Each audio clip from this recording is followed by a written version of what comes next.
Welcome to the Collector's Cast, everybody. We're back again to do this crazy little show we have called the Collector's Cast, and it's all about collecting things. I'm Clint. This is Mike. How you doing today, Mike? Awesome, Clint, and excited about our show today about one of our favorite things, motorcycles. You and me both. Yeah. We met close to 20 years ago and bonded over motorcycles. Over motorcycles, yeah. When we first met, we were riding together and started building bikes together and just doing all sorts of cool stuff to do with bikes. Motorcycle foolery. Yes. Yes. That's called. In fact, close to 20 years of friendship now, and I revert back to an old nickname everybody used to call you around here in the early days, Michael Motorcycle. Yeah. And you're still in my phone as Michael Motorcycle when it comes up. So, yes, definitely awesome. The right co-host to have today. Speaking of motorcycles, we've got a little display going on the table as we usually do for the show. And for the audio-only listeners, just tell you, we got a couple little toy motorcycles sitting there. But the big centerpiece of it is a really cool model that some old-timer built. Now, I bought this through another collector some years afterwards. I think this was probably 20, 30 years at least since this, maybe more since the guy built it, because technically the motorcycle itself, it's a 1/6 scale model of a police motorcycle, a Harley-Davidson FL Shovelhead, which would probably be around 40 years old at least. It'd be an early 80s or so bike. And the guy just did a heck of a job building this thing and putting it inside a plexiglass case, and there's a little placard in the back that tells all about it. We'll make sure we get a picture of that up on the Instagram page, which you can find us awesome. At the Collector's Cast on Instagram, by the way. And see that baby there if you're not watching us live on the YouTube channel or whatever it is. But we want to clarify, we're not just, even though we're both wearing Harley jackets and we both ride Harleys and we've got a Harley on the table, we're not just about Harley Davidsons. We like all motorcycles, and even the Japanese stuff that didn't seem to be very cool, nowadays it's hotter than ever. Like old 70s bikes are just crazy popular. As far as collecting goes, fantastic. And the thing is, you could never deny the Japanese motorcycles, their technology.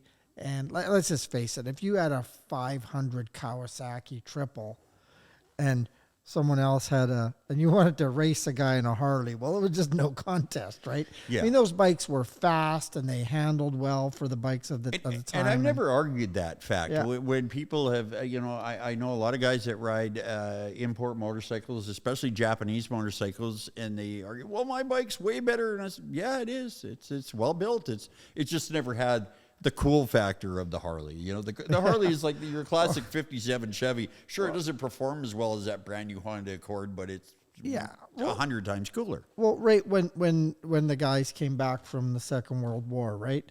Mm-hmm. And they were buying these surplus bikes and they were, sort of living on the edge of society.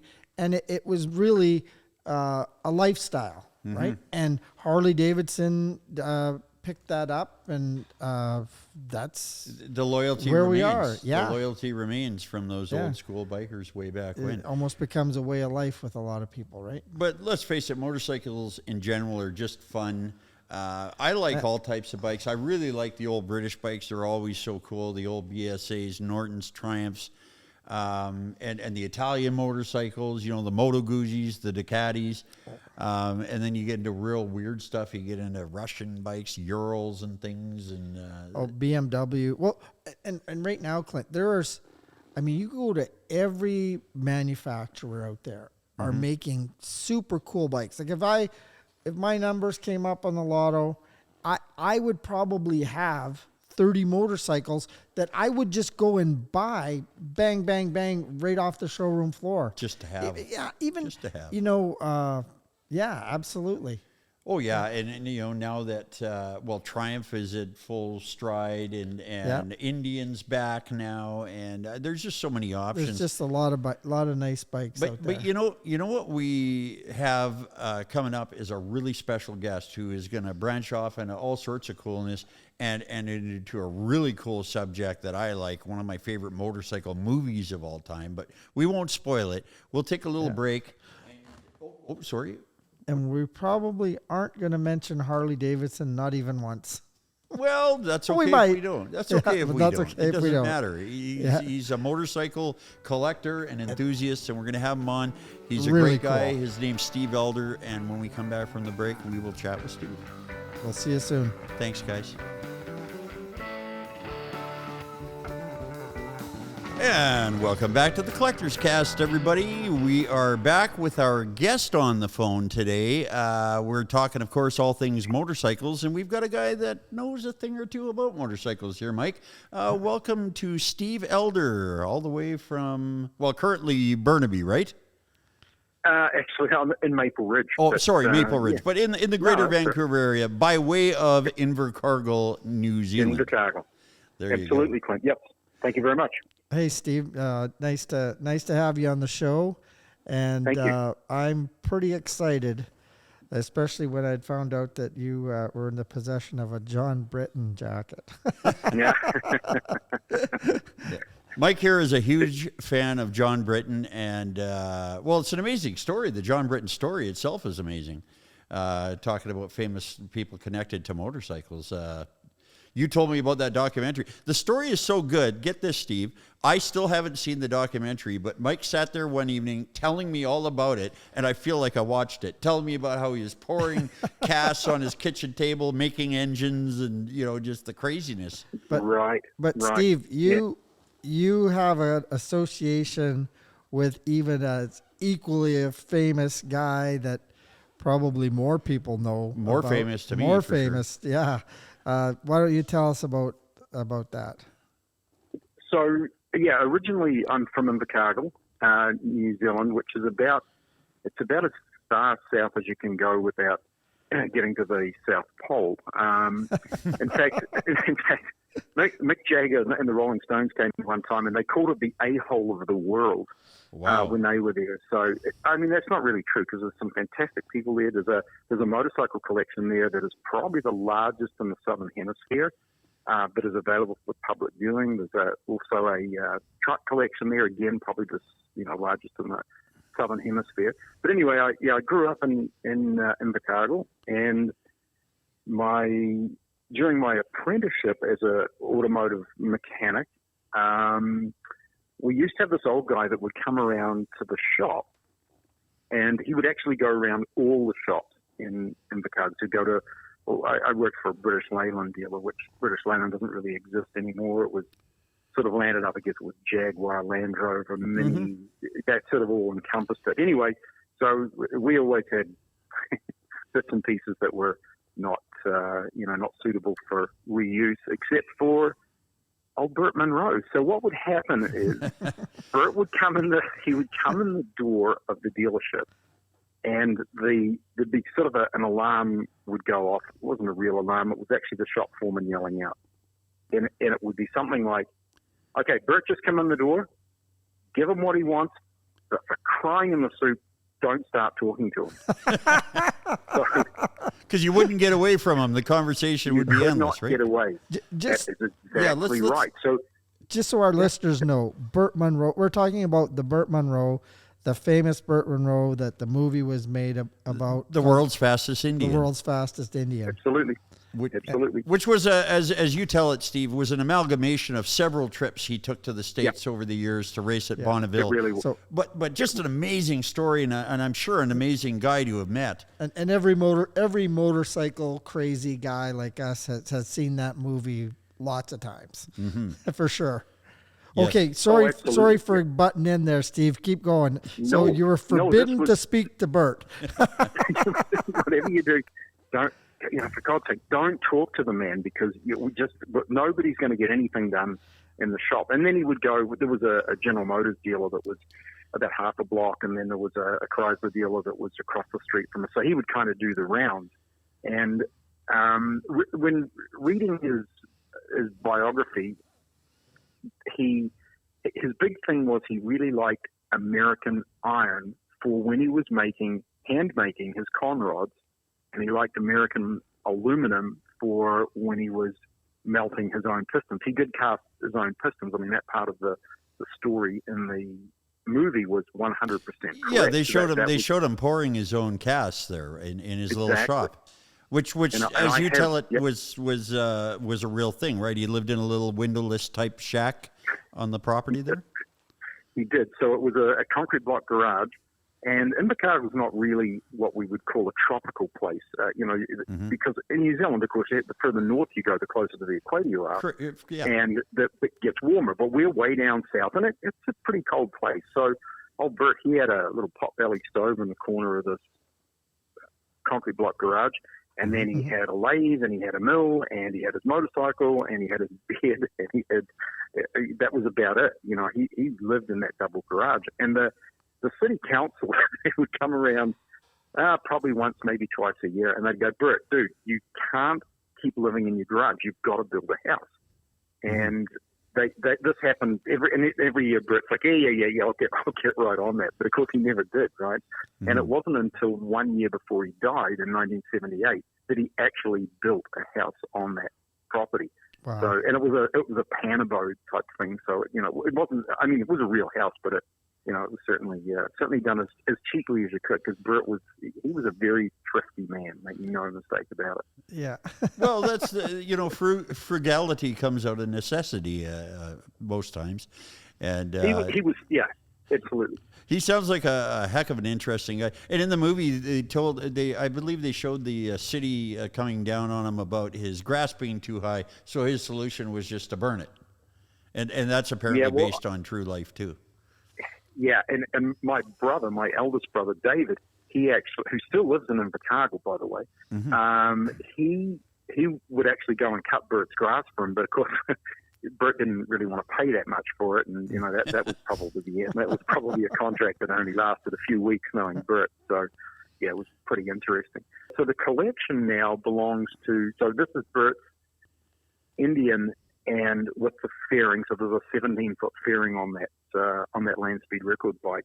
But he also had a Velocette, a 350cc Velocette. Oh, cool. I can't remember what year that was, but rumor has it that was the world's fastest Velocette as well. He had he'd done magic with that as well. Certainly doesn't have the same ring to it as World's Fastest Velocette. Doesn't sound like a movie that they're going to make tomorrow. No, not really. But no. Yeah, there's so many stories about Burt, and he. But you were saying his collection. You were saying his collection is gone. Is this your friend you told me about before with the hardware store? Yeah, go on. Right. Tell us about that. Yeah. So this is a hardware store. You can look at it online. It's called E. Hayes and Son, and it's Hayes and Son in Invercargill, and they have a collection of bikes. But of course, the crown jewel is indeed Burt's his collection and stuff out of his garage that he had when he was living there in Invercargill. But there's some other motorcycles there. It's the very first motorcycle I fell off of, which was a Vincent Rapide. That's on display there. Are you talking just the same kind, or the actual motorcycle you fell off of? No, that it's the actual motorcycle that I fell off of. And the owner of the store, Neville Hayes, would be more than happy, I'm sure, to relate that story to you. But yeah, we were on a vintage motorcycle run, and I was riding the Rapide, and landed up going over a fence and landed on my back in amongst a bunch of sheep. Fortunately, I bent the front fender on the bike, and I didn't do myself any damage. So I climbed. Neville was dry. He's got a BSA Gold Star, so I hopped on the back of that, and I rode pillion on that for the rest of the run. But yeah, that was kind of an interesting thing. But like I say, it's one of the other bikes that's on display at that hardware store. But and absolutely must see. And people go to New Zealand and they want to see the mountains and the beaches and all that. But honestly, if you're a motorhead, you need to go to Invercargill, because it's just it's such a great place, and there's so many really great things to see. And they do the vintage motorcycle race on the beach, do they not still? Yep, absolutely. So they were doing it in November, and it turns out in November it's a bit like coming here in I don't know, like May or June. It could go either way, you know. So they moved it to February, and they have bikes come from basically from Australia, New Zealand. I'm sure there's some that are coming from North America as well. I don't know for sure, but yeah, 2,000 bikes is not uncommon. People ride them right down there. Yeah, And definitely. they do beach races. Yep. I'm one of the few people in the world that says that Invercargill is on my bucket list, but it is one of the places I really would like to go in my lifetime, because just the whole Burt Monro history. And then when I met you here in my shop a while back, and I saw we got started talking, Mike, because I saw he was wearing a World's Fastest Indian hat. And I said, "Oh," Right. and then he spoke, and I heard the Kiwi accent, and pretty soon I was amazed to find out you were actually from Invercargill. And you know what's funny is that the story of Burt Monro and the Indian, like, I've always been, predominantly a Harley guy, but just because of Burt and the Indian, and now the resurgence of Indian, I, at some point, hopefully in the not too distant future, I'd like to own an Indian motorcycle. Yes. And it really all lays on Bert's shoulders. Well, now that Yeah. now that we brought that up, I do have to point one thing out here. I don't normally motion to the set behind us, but you have to understand something, Steve. Do you remember when you were here and I had that beautiful old replica 1913 Indian? Absolutely. In my shop? Well, I've since sold it, and it's no longer part of our set. So we've actually got a 40s Triang British pedal train, a little engine, and display of salesman sample Louisville slugger bats and some other good-looking stuff there. But the Indian motorcycle is gone now, and I thought I better bring that up because people are going to be watching the show that have watched it before. They're talking about Indian motorcycles. Why isn't he pointing out that one's gone? That was always there. Yeah. So yeah, the set had to change, and we had to move on, and I would have been a lot harder to part with it had it been an original and not a reproduction. So I did let it go. The money was right. Steve, I wanted to ask you, do you yourself have any memorabilia or collectible stuff, not Bert's motorcycles, but from Burt or from that type of racing?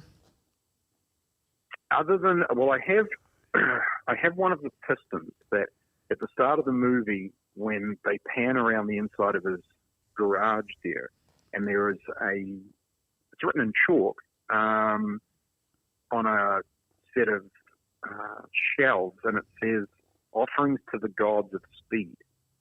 And those were all, they weren't all the pieces he broke, trust me, because that would have filled a freaking container. But this was some of the more memorable pieces that he had made, and some that were broken and whatever. So just to kind of back the train up there, my friend Neville Hayes that owns all Burt stuff now, we were standing in his hardware store a few years ago when I was down there visiting friends and family down there in New Zealand, and I was admiring it all, as you do, and Neville turned around and he took one of those pistons off the shelf and he handed it to me. He said, "Here, I want you to have this." So wow, that's incredible. So I have that one piston of Burt. I don't think it's ever been used, but you can see the casting. Like it's a pretty cool piece. And no kidding. Sometimes when I have students at work and they know at BCIT and they know who Burt Monro is, then I'll bring the piston in, right? And I just like, wow, this is really neat. That'd be something. That's quite a holy grail piece. We talk about that sometimes when we're talking about collecting, as the show is all about. And when you talk holy grail pieces, a lot of the times it's not the item itself, but it's the provenance attached to it. It's the person that it belonged to that really makes it something. And I tell you, from just an old broken piston sitting on the table to who it was owned by, that about 1,000 times the value of it. And when we the show being about collecting, and it's funny that we think about but collecting the stories of Burt Monro, and even one little piece like a little piston of that Burt, like it's quite incredible, because Burt was not just a guy who raced a motorcycle, but he built the damn thing. Like, he was such a craftsman and a mechanic and an engineer and all those things, And I always like to sort of not compare guys, but you sort of play them off against each other in a way. Say a guy like Evel Knievel. He rode motorcycles. I know he knew a bit about them mechanically, but he wasn't building those motorcycles that he was jumping with. He had ideas, right? Well, we can't be cutting down Evel Knievel. No. But what I'm not cutting down. I'm saying but a different a different type of guy. Yeah, right? this guy, Burt Monro, lived motorcycles through and through. It was in his heart. It was in his soul. Like he was not afraid to do anything. I think that's why his story is so great too, is just the heart that the guy had to work his way over, cooking on a ship just to get to America and to fulfill his dream. That stuff is just the stuff of legends. Yeah. Yeah, absolutely. And the later trips too, the Hayes family actually paid for his passage. Wow. And the bike's passage as well. And then then at one point they were leaving I believe it was just now, you know what, I'm not sure, I'll have to ask Neville about it, but I believe it was just the engine was being left and the frame was being left in California, and then he would go back home and he'd just keep kind of working on all his ideas and then bring whatever back that he thought was going to make the thing go even faster. And I mean, he did a good job. Wow. No mistake. And he only got to live in his house for 1 year, you say. He died a year after he built it. Well, and he phoned up Neville. He phoned up Norman actually, because Norman was Neville's dad, Norman Hayes, and he said, I'm done with this stuff now. I don't want to ride motorcycles anymore. I'm 77 years old, and do you want to buy it? So that's when they bought it, and but it was only a year later he was gone. So it was that part. I don't know. I mean, it's hard to know. Well, if you want to go to old adages, I'd rather live a day as a tiger than a life as a lamb. I mean, Burt lived as a tiger all the way, so I don't think anybody would think he should feel any shame for cutting out early because man, he lived. No. Yeah, excellent. And so that's obviously you being a gearhead yourself and growing up around that. And you said yourself you were a mechanic. One of the other reasons we brought you on is over the years you've collected yourself quite a few motorcycles, haven't you? Can you just as we are limited to time, can you go over maybe a couple of the nicer ones that you've owned? What's some of your favorites? Yeah, probably. I had a 73 Bonnie that was really just a nice original bike, never really had to do sort of anything to it per se. I had a Ducati, because that's a later model thing. It was I can't remember what year it was. It was probably, it was a 750 without all the fairing and stuff. The Monster, they called it, right? It wasn't the fairinged up model, because I remember when those came out in the late 80s or something, and they looked like a Ferrari with two wheels. You're being a little modest. I think the Monster, I definitely put that in the do you know that bike? The category of collectible at any age. Okay, Mike is familiar with the Ducati Monster, I think. The Monster, yeah. And way back when in New Zealand, I had a BFA C10 as well. So, wow. Oh, cool. But then, when I moved away, then I kind of sold that stuff all off, right? So, as you do. BSA standing for British Small Arms, of course. Yeah, exactly. Started out making weapons and turned to motorcycles. Yeah, had a couple other Triumphs as well, but later model ones like a Speedmaster and another late model Bonneville as well. So, you never had a Trident, did you? You know what? I didn't, and I'm always looking for one of those.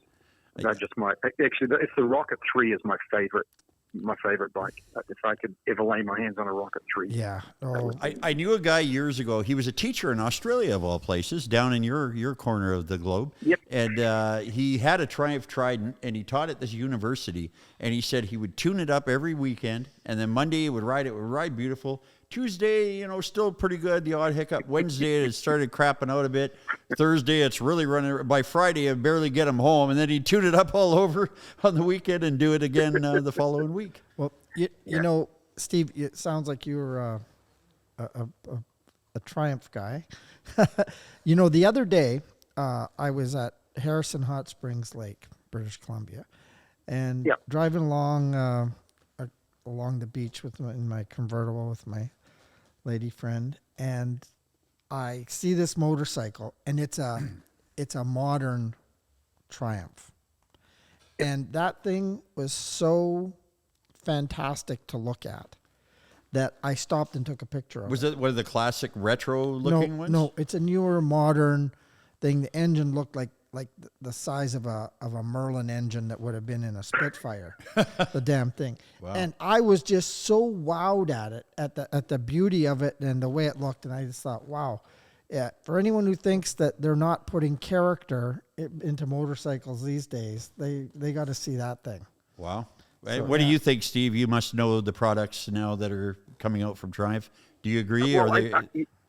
I'm kind of a retro guy though. I like the vertical twins, the 749 Yeah. cc. It's worked for them for years and years, but they have had some really really nice sport bikes and then touring bikes as well. But I like the Bonneville style, the Speedmaster, the Bonneville. Yeah. Again, vertical twin. I like that. Nice. Yeah, awesome bikes. Nice. Again, we are on a limited time schedule here, but before we get off the phone with you today, Steve, first of all, I want to thank you very much for coming on. But we do a thing here, a trivia deal that we ask every week, and we've got motorcycle-related trivia today. And if you don't mind, do you mind hanging on the phone for another moment and listening to this question too? And maybe you can... Yep, sure. I got a feeling you may be able to answer this. Mike may be able to answer it as well. But I got thinking about it today, and I came up with a perfect question now. And my question is what motorcycles did they use in filming the chase scene in The Great Escape? Does anybody know? So am I allowed to have a shot at this? Yeah, absolutely. Do you know what they used? I believe it was a Triumph Scrambler, was it not? Well, I think there was a chase where there were some guys chasing him, and I think they used several motorcycles. But yeah, the Steve McQueen was riding. Well, were you going to ring in there, Mike? I was going to say a Triumph, but... Well, you're both right, and it says here, I'll just read exactly what Google gave me. The motorcycles used during the chase scene in the film The Great Escape were 1961 Triumph TR6 trophy models disguised as German BMW R75 motorcycles. The star of the movie, Steve McQueen, did much of the riding in the film himself, although Bud Eakins, a famous stunt rider I've heard of before, Bud Eakins did the famous jump over the fence. But it's funny how they're trying to disguise Triumphs as BMWs. That would never sail with you watching in the audience, would it, Steve? Well, and the funny thing you mentioned that, because on the world's fastest Indian, you know what the motorcycle was that was actually underneath all that streamlining? Tell me. It wasn't. It was not an Indian. It was actually a Ducati. Was it? Oh. Yeah, and there was two of them built. But when they took the side off and you saw the inner workings, was that still a Ducati? Like you saw it?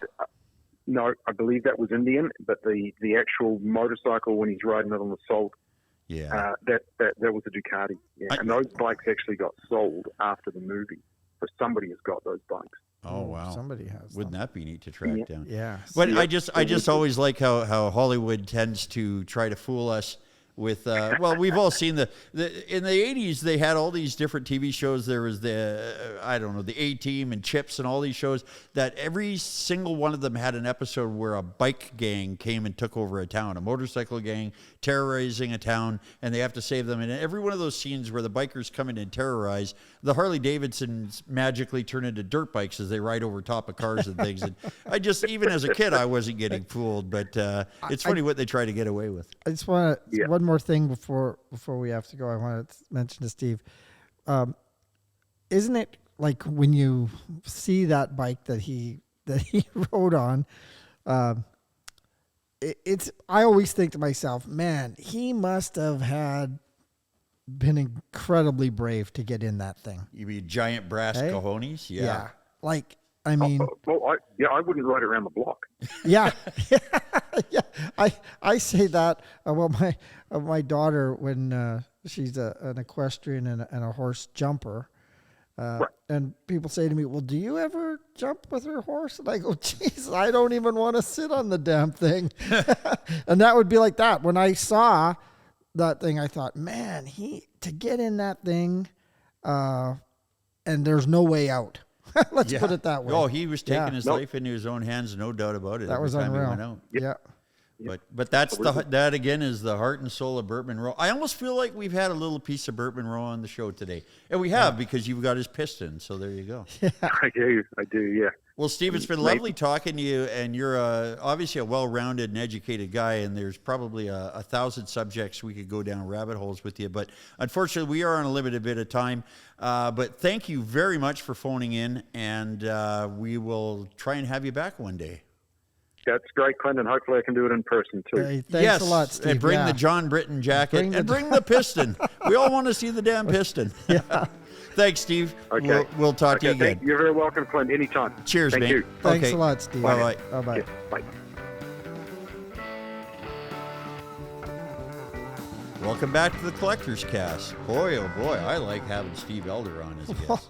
You know, I could sit and talk to Steve hours and hours and hours, because like the things that he's seen, and then just when you think, okay, that's it, then he goes, oh, and by the way, a friend of mine had this connection with this guy. When we got off the phone for the interview and went to the break, he stayed on the phone and was telling us all about, he was the best man at the brother of the guy that painted John Britton's bikes in the documentary. Yeah. Just, the stories go on and unbelievable. on with the Yeah. guy. Just I'd like to go down several rabbit holes with that guy talking bikes and all things fantastic. mechanical sometime. Yeah. And he's definitely got me hyped up about going down to Invercargill too one day. And you know, Clint, we were talking about, Burt Monro and World's Fastest Indian. And, we still have to probably on another episode just talk about collecting old Harley Davidsons. Like, we're both Harley guys, but let's face it, there's just a whole big genre. There's a whole big genre there of Harley Davidson. And then that goes into the cross collecting of paraphernalia, of merchandise. I mean, and Harley's got that Jackets. down packed. Like over any other manufacturer, you don't see the brand loyalty and recognition. That the Harley badge is world famous, and you just don't. Nobody else has that kind of advertising attached to their product, I don't think. Anyway, back to the show. I believe we're going to close out with a little listener question. And we want to remind everybody again to get a hold of us at feedback@thecollectorscast.com. All right. What is our listener question today, Listener sir? question. Raymond from Snohomish. That's one of my favorite places to say, Snohomish. Snohomish. Not anything about the town, but just a good Snohomish. I agree. Snohomish, Washington. Raymond. Welcome, Raymond, and thank you in advance for your question. Thanks a lot, Raymond. And Raymond says, hi, guys. What is one motorcycle you'd never ride? Well, there's a joke that comes to mind that I can't tell right now. I'd say a moped. I don't really want to be caught dead on a moped. Okay, and I couldn't, I guess, classified as a motorcycle. Is at one point I had acquired this Yamaha Vespa type scooter. Okay. Like a modern retro one? Yes, modern retro. And I thought, maybe I'll take this thing and it'd be good for riding around at horse shows or something. And anyways, drove it up the driveway, and all my children were watching. And I came back, they were all staring at me, and my son said, Dad, no, absolutely not. And my daughters actually turned and went in the house. They were like, no. So Maybe you should have come back with a basket on the front with a bouquet of flowers and a baguette sticking up or something. Now, for some people, they're great, and trust me, I had no trouble selling it. I was going to say those retro scooters and the old Vespas are crazy popular. Yeah, There's a whole subset genre for collecting that kind of stuff. I believe the term my son used was, he said, Dad, you look like a circus bear riding a tricycle. Well, there you go. And you would too on one. So that was it. No. Well, and I guess, you know what, if I want to look at the other end of the scale, I probably wouldn't ride Burt Monro's Salt Flats Indian because it would just be death unless you really knew what you're doing. And even then, there's no guarantee. Let's expand into that for Raymond. Raymond, I'll tell you something that I would not ride.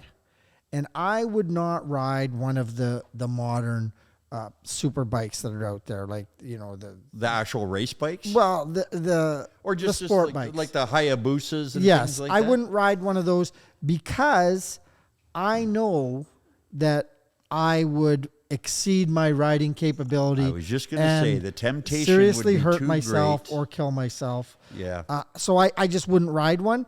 I've, for the longest time, I've wanted to buy a Buell, but again, I'm like, you know what? Just the temptation of that speed for me is just too great. I got a couple stepbrothers that ride the crotch rocket really fast bikes. They talk, oh, you ever joined the 300-kilometer-an-hour club?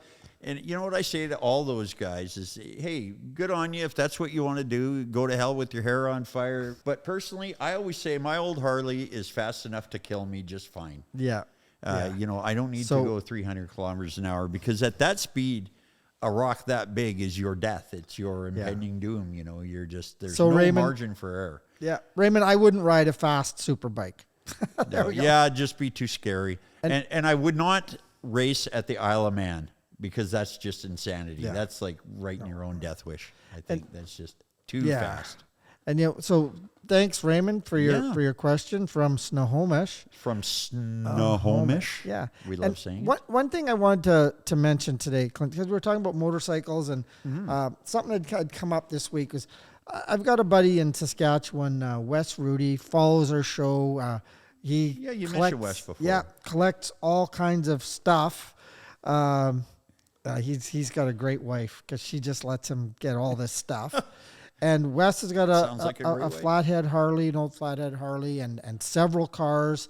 He's got some of the nicest cars you want to see. But anyways, what Wes is trying to do is he's trying to get together a lot of these old guys who started old car clubs. Guys that are car guys that are in their 80s now, and some of them. Yeah. And at some point, he's going to try to put something together to honor all these guys who started these old car clubs. And like the original hot rod builders from way back. The guys who paved the way for guys like us. Yeah, and that would include motorcycle customizers too. Yes, and so we're gonna keep in touch with Wes, and I think he's gonna try to set something up in Saskatchewan, and we're gonna try to. I'd like to try to help him out. Let's put it this way: if there's an event, we'll definitely promote the heck out of it. We'll mention it here, and try to lay some groundwork for him, to get him a hand getting that off the ground. Perfect. And remember, kids, if you love motorcycles and you're not old enough to ride one, or you don't have the money or the space, there's always toys, miniatures, models, paraphernalia, jackets. We both collect motorcycle jackets, helmets. There's all sorts of interesting, crazy helmets. Some people collect helmets specifically. Yeah. It's just like everything we talk about on this show. It always widens out to a broader sort there's of, always something to collect. Sort of a giant genre, if you will.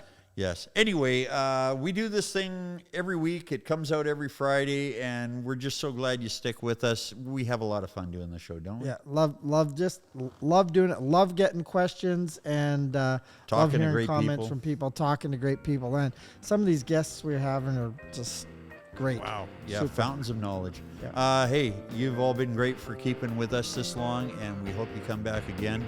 I'm Clint Wilson. This is Mike Bloski. This has been the Collector's Cast. You've been fantastic.